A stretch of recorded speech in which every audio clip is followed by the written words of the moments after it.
മുണ്ടമേലി Saint Luis ദേവാലയ അങ്കണത്തില് ബഹുമാനപ്പെട്ട Xavier Khan വട്ടായിലച്ചന്റെ നേതൃത്വത്തില് നാളെ മെയ് 18 മുതൽ 22 വരെ അഭിഷേകാഗ്നി ധ്യാന പരിപാടി ആസൂത്രണം ചെയ്തിരിക്കുകയാണ്.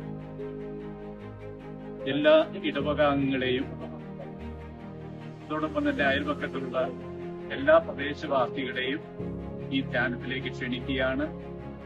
ദൈവാനുഗ്രഹങ്ങളെ കൂടുതലായിട്ട് നമ്മുടെ പ്രദേശത്തും നമ്മുടെയൊക്കെ കുടുംബങ്ങളിലും വ്യക്തിജീവിതത്തിലും ധാരാളമായിട്ടുണ്ടാകട്ടെ എന്ന് പ്രാർത്ഥിക്കുന്നു.